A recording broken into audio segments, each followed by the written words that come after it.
Hi folks, welcome back, thank you for watching. Please do hit subscribe if you haven't done so yet.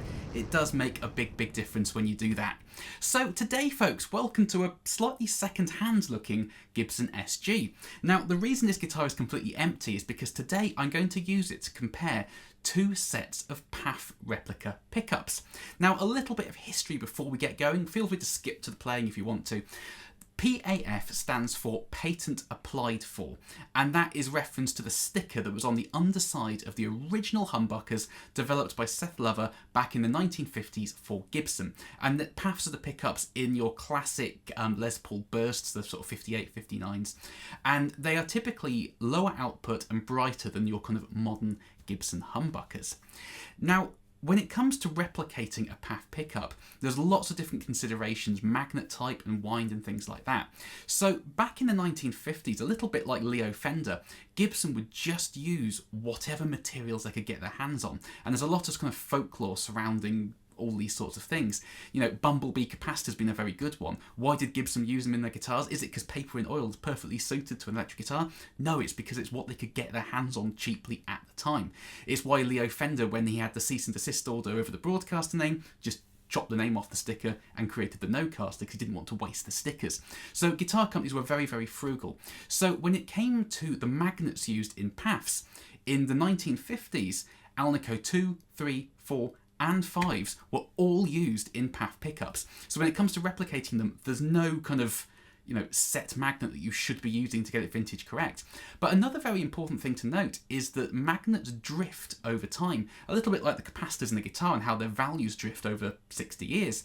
Same goes for magnets. So whilst an AlNiCo 5 magnet back in the 1950s may have had a certain magnetic field, nowadays we might get closer to that by using a different type of AlNiCo magnet because of how they've aged over time. And also, AlNiCo stands for aluminium, nickel and cobalt. It's an alloy, and the ratios in the alloys have changed in terms of manufacturing over the last 60 years as well. So an AlNiCo 5 magnet nowadays won't be the same as an AlNiCo 5 magnet from 1958, for example. Now, when it comes to wind of a pickup and the output of a pickup, I believe back in the 50s, Gibson wouldn't actually measure the output of the pickup. It would be done by the amount of time spent on the winding machine. And there's a lot of folklore surrounding that as well, about how the machines would get more current early in the day than in the evening. So if you had a pickup wound for 4 minutes at 8 in the morning, it would have a hotter output because the machine was spinning faster. A lot of folklore surrounding that. So when it comes to replicating a PAF, it completely depends on which PAF you are trying to copy the sound of in terms of output.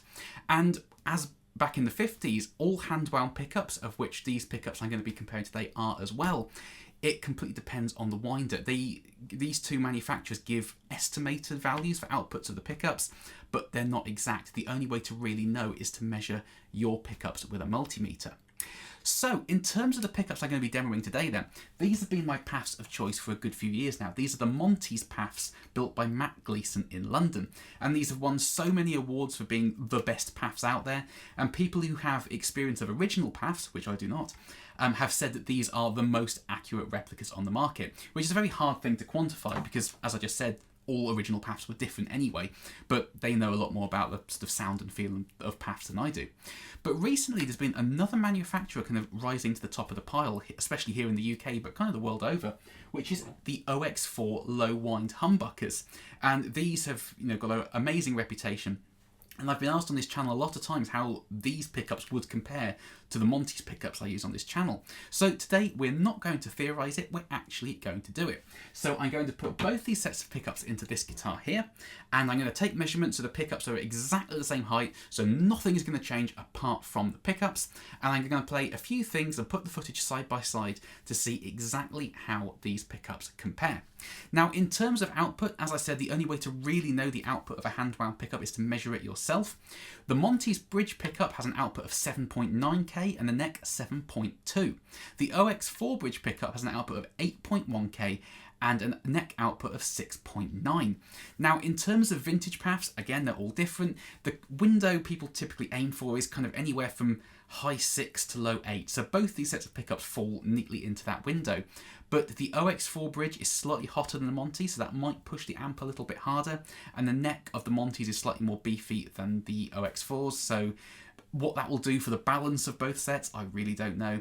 And in terms of magnets, the Monty's has a AlNiCo 2 in the bridge and an AlNiCo 5 in the neck, whereas the OX4s have AlNiCo 4s in both. How that's going to affect the sound of the pickups, I guess we'll see. So without further ado, folks, let's get paffing.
there we are, folks. Now, as always, please do comment underneath. I would love to hear your opinions on both these sets of pickups and find out which one you preferred and why. I do love chatting about this sort of nerdy guitar stuff with you guys in the comments section.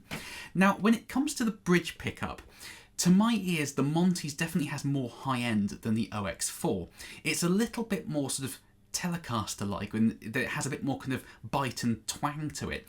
And because of that, even though it's technically lower output than the OX4 in terms of the reading, it certainly doesn't sound lower output. It sounds louder, if anything. But as with all these sorts of things, it completely depends on which way you choose to go in how you describe it. You could say that the Monty's is bright and authoritative, and in comparison the OX4 sounds a bit muffled.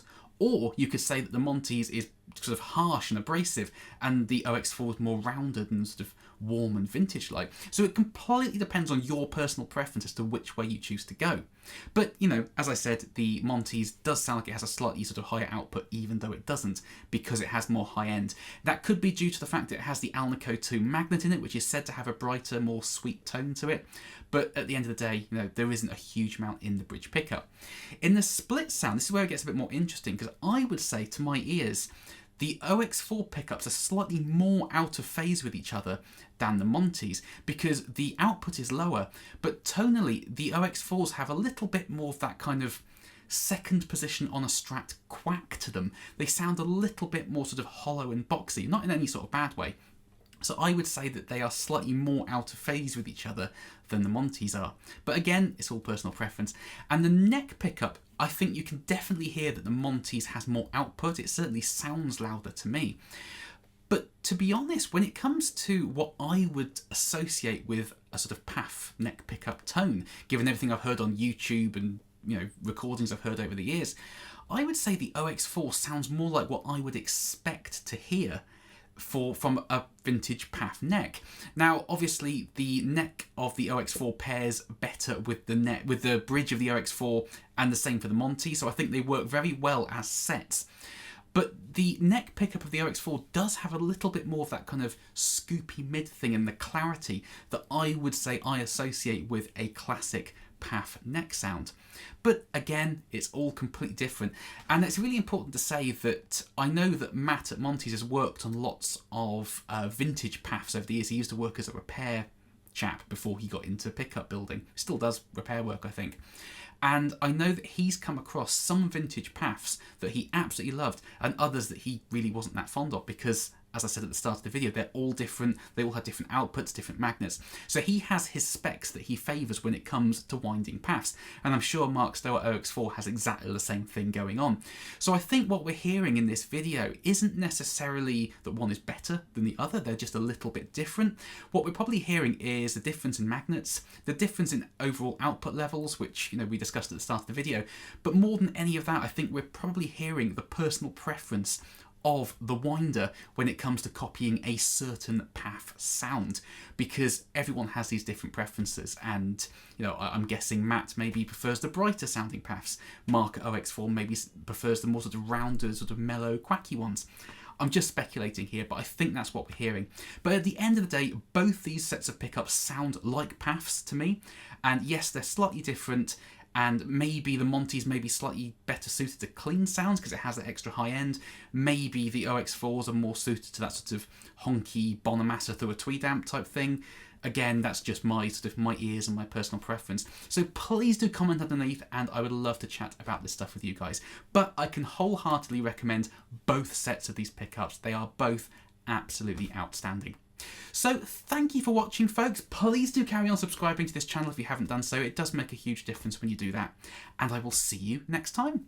Bye bye.